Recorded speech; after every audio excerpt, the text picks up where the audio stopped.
So when we go to take this cover off, zoom out a little bit. So what you got here, you have 4 nuts on the bottom here that go through rubber bushings. You have 4 on top. The ones on the bottom are short. The ones on the top are longer. These 2 in the middle, remember we had those screws in there.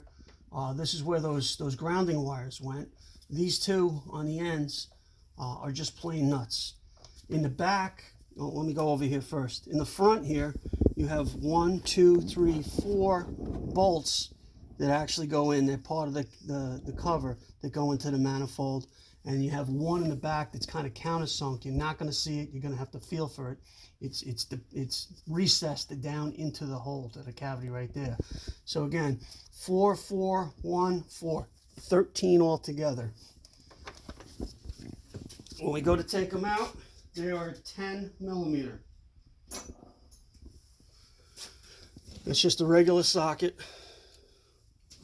so it's nothing fancy. Just to give you an idea of what we're doing here.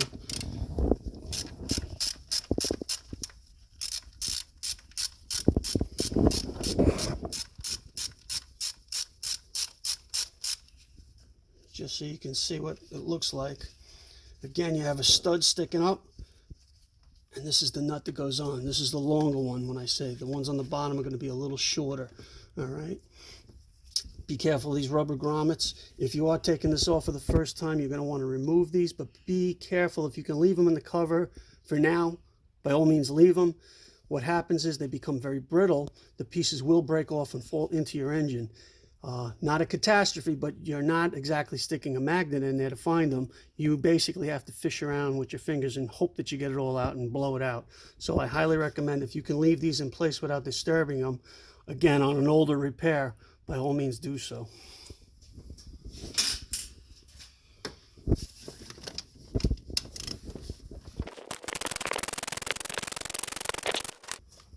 Okay. See, these are a little shorter. If I can show you. Short goes on the bottom, long goes on the top. Okay? Get this one in the back here. Again, I'm using 10 millimeter short socket, shallow, with 3/8 drive ratchet. You can see it's a swivel head. Very handy for this job. Swivel head stubby. It's a matter of personal choice. I just found this to be very good. Also, you'll see I'll be using in a little bit a universal with an extension on the bolts in the front, and the one behind here, the one all the way in the back, you could probably use a deep socket, and then the nut that was right there, because of the steering knuckle that's there, you're probably going to have to use, I know I use a wrench, a ratcheting wrench. Again, also 10 millimeter. It's just easier.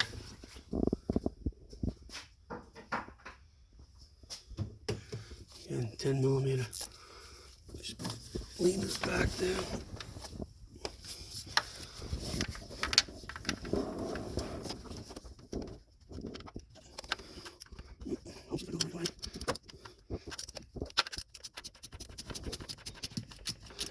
It doesn't pay to try to fight the socket on there, because you'll never get it on there square, and you don't want to mushroom the edge of the nuts. So just use a flat ratchet for this one. It's easier. I would say even use a regular manual wrench, but you'll be here forever. And by all means, don't drop it.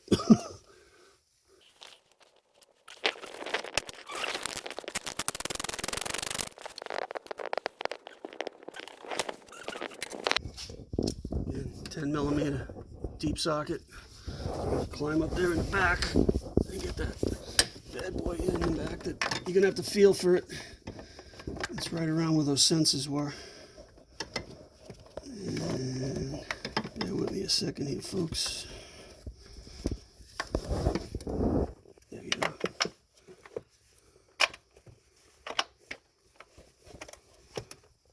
Get on there. There we go. All right. I know you really can't see what I'm doing. I'm sorry, but It's a lot of feeling. Now the beauty of these bolts, they don't come out. So they're part of the actual valve cover. So you don't have to worry about losing them. You do want to make sure that they're completely out, not that you go to lift the cover and they hang in there. Okay. Right here, so we'll just get this guy.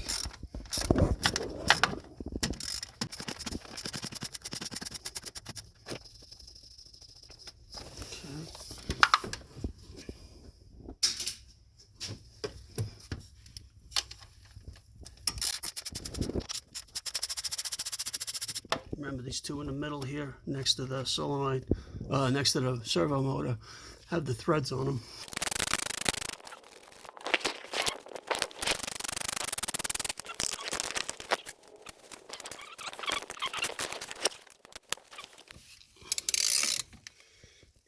I have a shallow one there with an extension, with a universal, with a couple of extension bars. Remember, you're going to have to torque these things in here, so just take note where you're using an extension bar and where you can get in with a deep or a shallow socket, because you're going to have to torque these things in there, and you're going to need the swing. Alright, now we have another one. It's like right here, so you want to basically get the corners of this, basically where the timing chain is in that cavern. There we go.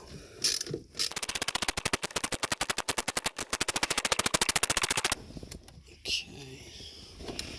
Make sure that's loose. Wiggly, wiggly. Nope, just get this one.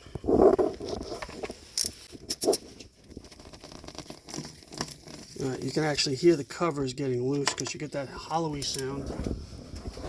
Again, it's plastic, so we have 13 altogether. So, you saw we took the coils out. We took the harness off. You do not have to take the spark plugs out. The spark plugs can stay. There are cylinders in there, and you'll see exactly what I mean. When this cover comes off, obviously it should be loose, but you're going to also have to deal with the fact that you have the 4 cylinders that are going around the spark plugs. Okay, so this is the new cover that I have, purchased brand new. I want to say it was about $350, something like that. And it actually, the one that I got actually came with all the bushings and the gasket. Okay, so when you heard me talking about these mystery tubes, again, your spark plugs go down there. These tubes are up underneath here. So when we come around this way, these are basically press fitted into there. So when you go to take the cover off, you're fighting the resistance of either here between the cover, or if they pop out altogether, this and the engine block itself. Now these are brand new. Some say to change them, some say don't, because of this seal around here wears out. When we pull these out, we'll do a comparison, but you know, you're going in there, I'm not going to take chances. For a couple extra bucks, I'd rather just replace these and put it to bed. I hate just being a parts changer, but you see how much effort it is to get this thing in and out, so let's not play games here. Okay, so one final check. We talked about 13 bolts altogether, bolts and nuts. They should all be removed at this point. Again, the bolts stay in the engine. Just make sure they're broken away from the threads. We've pulled out our ignition coils. We've pulled off the harnesses, rolled back out of our way. You want to try and get as much stuff out of the way as possible. We took the 2 camshaft sensors out for the valves. We have this nice sensor here, and I want you to zoom in on that. This guy is going to stay in place. You have to lift the cover up over that. The challenge here is that in the back, it's not just a flat surface in the back, it's literally going to have 2 half moons. And your challenge is going to be to get past this wall, this bracket, this. And I'm telling you right now, take your time. Do not break that. Believe it or not, the driver's side, the left side, is actually easier than over here, the side, the passenger side, you have these air conditioning lines that are a challenge, and that's what's going to make it difficult. And you have this harness piece, and when you can, if you can swing that out of the way. I was very fortunate when we did it last week, but I'll tell you what, it took me a good solid 20 minutes to get the cover out and probably another 15 to 20 to get it back in on this side alone. All right, it takes time, it takes patience. BMW, if they're going to do the job, they're going to basically drop the exhaust, the wheels, and drop the whole engine out of the bottom of the vehicle. And that's why they say if they're going to do one valve cover, they're basically going to tell you to do both valves and the front chain cover gaskets, and just redo everything. Why? Because it's a lot of effort to take an engine out of a car, so you want to make sure you don't have any leaks when you go back in. I'm here to tell you, to prove you can do these jobs without dropping the engine, okay? So you want to maybe just give it a little force here, a little wiggle. Pull it from underneath a little bit. It's got a little bit of a lip you can get on. All right. I'm not a big fan of beating my engine with a hammer. Nice rubber mallet though, kind of helps it along. Gentle taps, a little bit of rocking. Okay, so she's coming up. I've also got RTV blue on here all over the place, so that's going to give me a little bit more resistance, but we're coming up. So, get the light back in there. And this is where the fun starts. So again, watch that sensor in the back. You want to make sure we're still captured down here.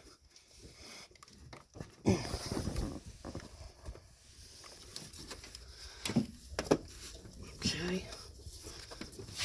Still captured on that corner.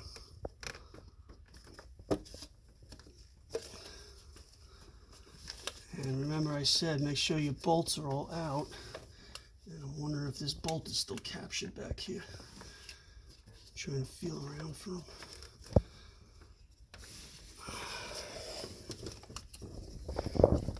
Come on, man.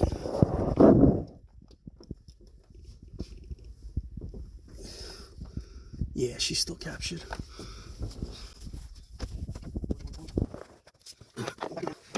Get that one bolt that's sunk down in there. Again, because you can't see, it's tough to feel around with your finger to see if it's loose or not.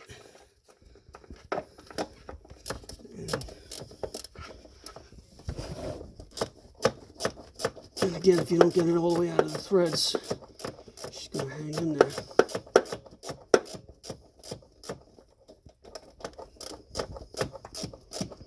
I think it's out, but we're going to go a couple more turns just to verify.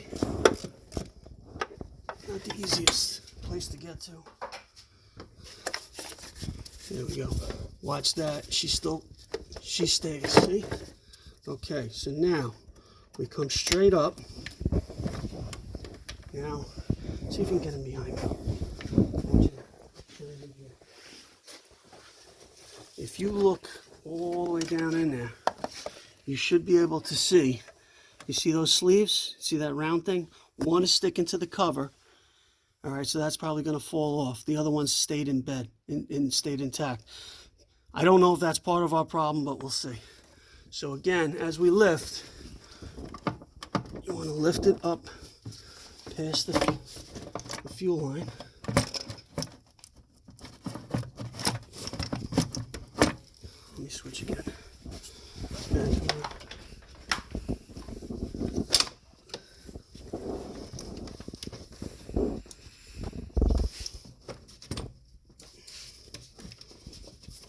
Make sure you're not being held on the bottom by anything else. There we go. It's not going to come straight out.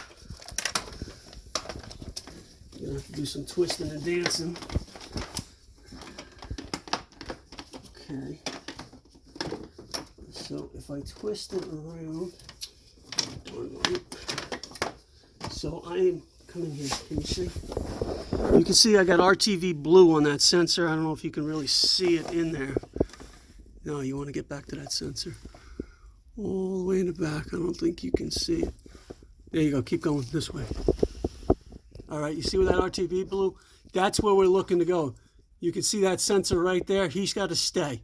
Now, obviously, when I took it off, I cracked it. That's why I put a whole bunch of RTV blue, and I cheated and it worked. Again, I am not recommending you do that. You're responsible for your own engines, okay? This is just how I do things. So let's try and get this up. Here's my legal disclaimer. I found that twisting it works.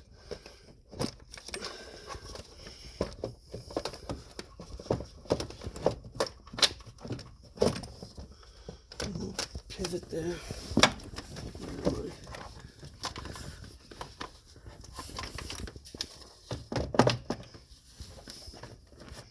Patience is the key.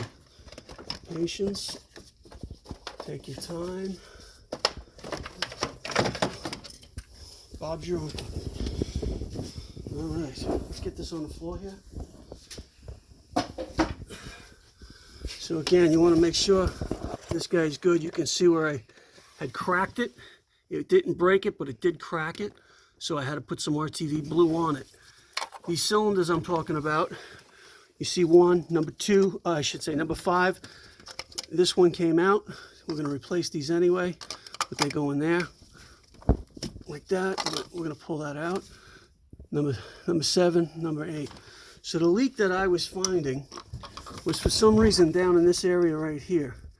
And you can even see, and this is a little frustrating, because I don't see why, unless there was oil there and it just didn't bite, because it's the RTV blue is sticking everywhere except for this section, so that actually does make sense. What a pain in the neck. Alright, so we're going to clean this off. We're going to break away for a little bit. So this is where I was suspecting we were getting the leak. It was between 5 and 6, or 6 and 7. It was right in this vicinity here. The biggest thing I'm seeing different is right here. I'm missing a clip, and this one's broken. Now, if you look at the new one right here next to us, now granted, one's red, one's white, but these clips are here. Don't know how much of an impact that has on the oil leak we were getting.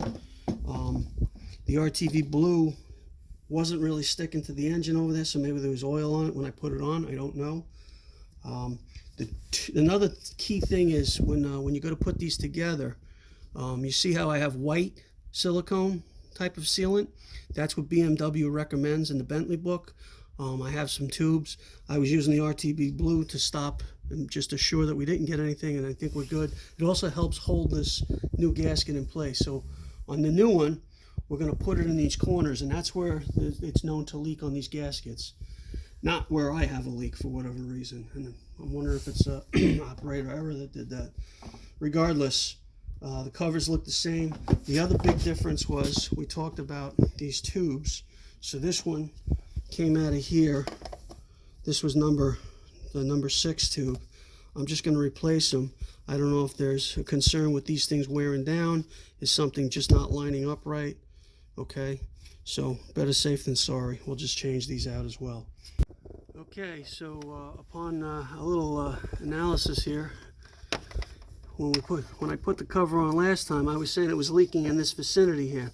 Well, upon further look as I clean, there is a harness here that you can see was sandwiched in the front and sandwiched here. That literally was laying inside the valve cover. So when you have a big wire going in the cover, not once but twice, that's the source of our leak. So I'm on the fence. I think I'm still going to change the cover because I'm here. But that was most likely what was causing it. Again, what I say before, operator error, it's pretty sandwiched in there, but shows you how important, how critical it is to make sure you get it in there and verify that you have a good, clean fit. So